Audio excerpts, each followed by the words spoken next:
we can now get to what you were alluding to before, is Secret Invasion has wrapped in its 6th episode. Is this the shortest episode of the season? The last 2 were, yeah. Yeah. I don't understand that. I every episode felt like it kept getting shorter and shorter and shorter. It did. Granted, this episode, I think overall probably ranks in the better half of the season. I think this show kind of fell in the middle. With the middle episodes, it started strong. I think it ended in a weird way. There, as much as I'm okay with this episode in comparison to previous ones, I still have issues with it. Yeah, I have issues. Will doesn't want to talk about this show. Well, it's not that I don't want to talk about it. The theme that came across is sort of like basically what Garvik was saying with Nick Fury. And at the end of the day, you promised us a lot, but delivered very little. And I was just like, man, when I heard him talk about that line in universe, I was like, that's how I feel about this show. It promised so much and it had so many elements but it just didn't deliver. And what's so frustrating about it is it started out, like you said, very strong. And then the middle, the bottom just sort of just kind of fell. And I was very underwhelmed by the finale. I'm just going to be honest. Right. And all the things that you and I've talked about with this show, it reared its head again in the finale from the, I'll use one example. The whole speech there at the beginning with Gravik and quote, air quote, Nick. You have this great piece, and honestly, I wish they had had Gravik share that whole sequence as far as how earlier in the series, because then it would have made more sense as far as they touched on it, but he has that speech, and then we find out that actually it's Gaia who's masquerading as Nick Fury. And it goes back to the thing I had too with I'll beat this horse to death, I know, but with Nick and Rhodey and the discussion that they had as far as, their approaches to being 2 successful black men. And right. And you have that moment there where you're talking about how Nick failed and everything. And he, and Nick, air quote, Nick, retorts, but it's not Nick, it's Gaia. And so it just undercuts. Wait. Oh, wait. The Rhodey scene, it is Nick, but it's not Rhodey.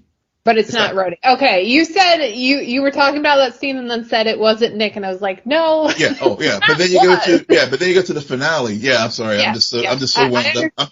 I'm so wound up about this now because you're right. In comparison to both of those, they're very similar issues. I had less of an issue with Gaia, partly because I wasn't thinking that it wasn't Nick. And so I liked the reveal in that sense. Especially with everything else that was going on. This episode, I wasn't overthinking anything or spending too much time outside of it. I was just annoyed by a lot of the decisions at the end of the day. So I was less annoyed with that, but your whole point about Rhodey, spot on, because it's not just that wasn't Rhodey. Everything he did in Falcon and Winter Soldier wasn't Rhodey. Everything he's done since Civil War wasn't Rhodey. Yet. Was it Civil War or Endgame? That's the other thing too, but that's yeah.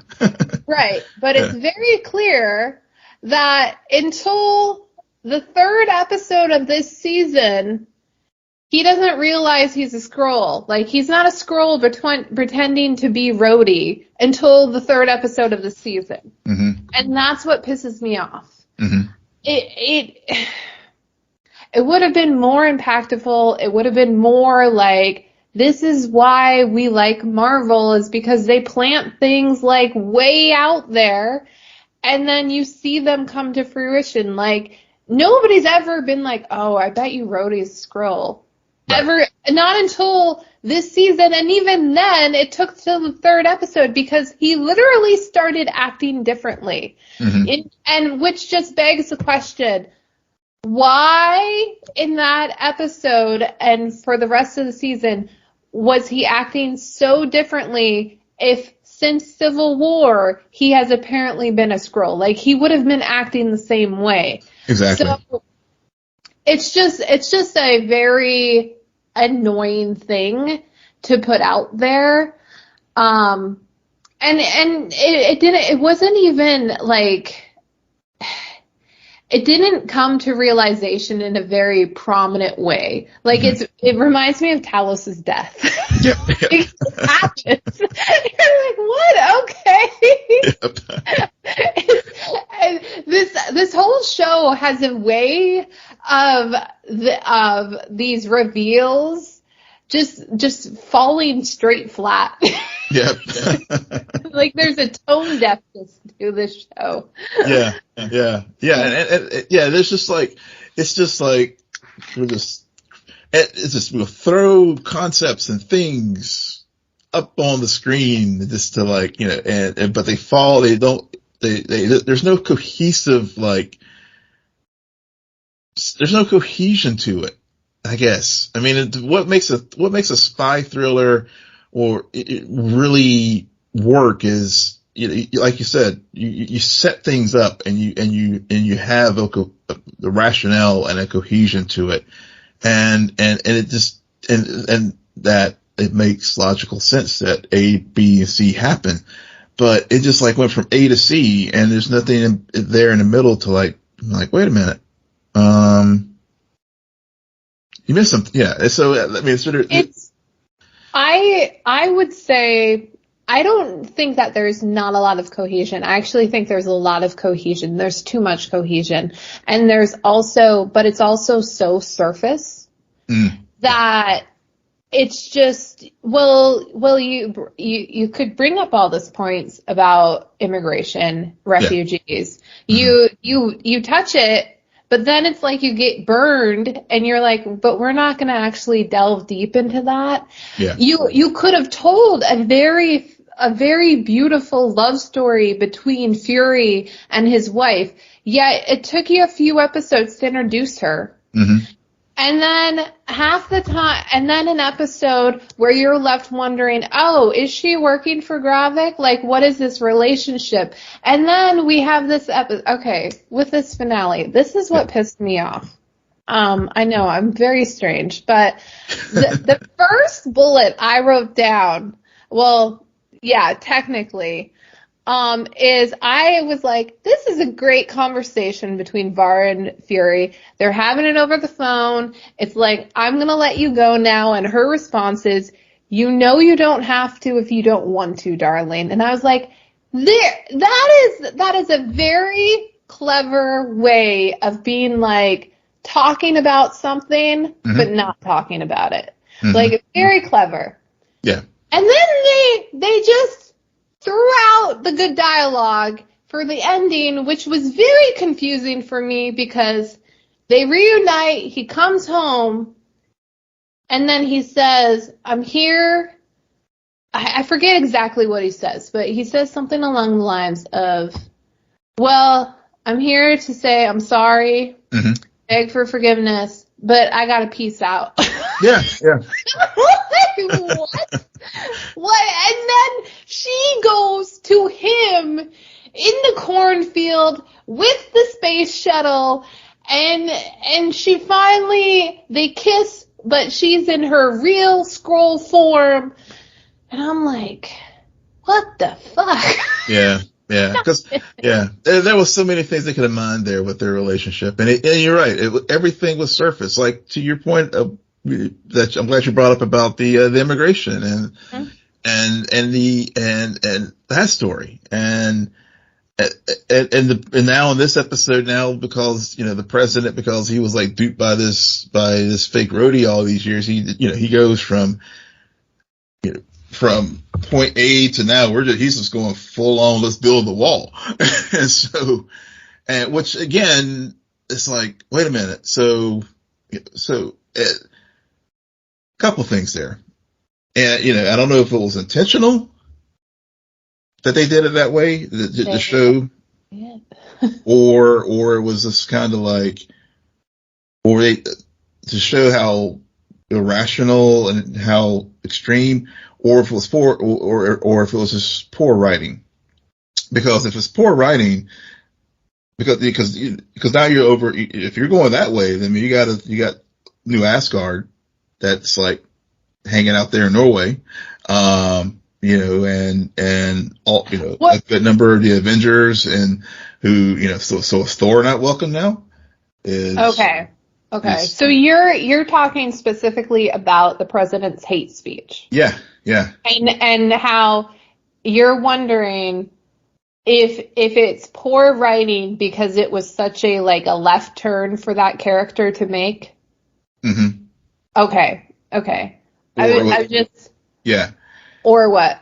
Yeah. Or was this intent? Because of all, was this what they were building towards with this story, which is like, it was an intentional thing by Ritson that, and given that, to your point about everything is connected, we do know down the line, yes, Thunderbolt Ross does become president. So is this sort of leading to the way where Harrison Ford, can, come back and play, another president, so he can say, get off my plane, so. But since I think it's like, as you're talking about it, my mind is spinning because I was going to bring up the Thunderbolt Ross thing too. That's going to happen in the next Captain America movie. But there's also Iron Wars. Ironheart. Yep. Yep. Yeah. But they're two separate things, right? There's Ironheart and there's Armor Wars. And Armor Wars, I'm led to believe is gonna be Rhodey's redemption thing. Yeah. Which could also this whole the president and what happens to him during this final episode and why he after through the events of this episode, he declares war on Skrulls and i.e. potentially all aliens. Yeah. And which might also lead into the political context of Armor Wars. Yeah. So I don't think it's I think, to answer your question, Will, I think it is intentional, but I do think the writing itself was a bit sloppy because as a viewer, up until this point, the president has never really seemed so trigger. Yeah. So it's very weird. But then again, he might have had concussion going on. He was just in a serious car accident. Yeah. He did witness his right hand man get shot in the head and then turn into an entirely different creature. I mean, PTSD. Yeah. I think they should have just had him resign because after witnessing all of that, the person's gonna be a little crazy. Yeah. But and to I think thanks for answering my question. I mean, I think you are right. I think it is intentional, especially given what we know to come down the line. And maybe the Marvels will be where they will start maybe assuming that the right hand is knowing what the left hand is doing, they will clean up what he actually meant with this act of, he can, kicking war, but waging, war against any aliens on Earth. I mean, basically, you got to go. Because it does raise, like I said, there's new Asgard and other people who have been friendly to this point. Of course, they conveniently say that the Kree and the Skrull are brokering for peace. So maybe the Marvels will tease that out and clarify that, because otherwise we're gonna have, I don't know how Valkyrie's going to be able to stay on Earth and the Asgardians if to take this to its logical conclusion. Right, but you also have to remember there's the aliens that look like people, and then there's the aliens that look not like people. So I think it's the not like people. Granted, a bunch of people looking like people did get killed because of just the suspicion that they were a Skrull, because they had been, because they were the pod people. Yeah. But all of that aside, what I still want answered that was very surface level throughout this entire season was, why did the Snap fuck up Fury so much? Mm-hmm. We never got an answer. Yeah. Why he come down running, saying, I'm here to save y'all. I'm here to save y'all. What? You decided to make a home on my planet? Yes, we did. Yeah. We're going to get Skrull superpowers. No, you're not. Yeah. Goodbye, guys. You're still going to be on my planet. And that goes back to my original point. That's why I thought that it undercut everything there, where he, because I was like, and I guess I was thinking, it didn't dawn on me to think that was Gaia playing Nick there in that moment. I was like, finally we get this confrontation between the two of them. And, and Nick gives his speech and he talks about the snap, the blip, and how it impacted him. It was about, as far as like, right before I blipped away, I was relieved because this responsibility is no more. And it was all undercut because it wasn't really him giving that speech, But even if that's what he actually felt, even if it had been, that wouldn't be enough for me. I'm just continue. True. Because I don't care about what you felt when you left. I care about why you did what you did when you came back. And also why you and your wife have this weird no ring policy, and you seem to use it willy-nilly, and I don't understand. There's so many things about this that I don't understand. But it's weird because I want to say a lot of this is color by number, storytelling, but it's just, I guess at the end of the day, my overall review of this season would be, it's just sloppy. Yeah. And they do the minimal. They do the bare minimal with the character developments, bare minimum with the plot. But in hindsight, I will be curious if this show, in retrospect, becomes better because of what they do with some of these threads that we have already talked about. Yeah. I mean, it has potential to be redeemed for sure down the line. It does, but right now, to disclose my thoughts on it. It just promised a lot, but failed to deliver, and for now that's what I have to say about Secret Invasion.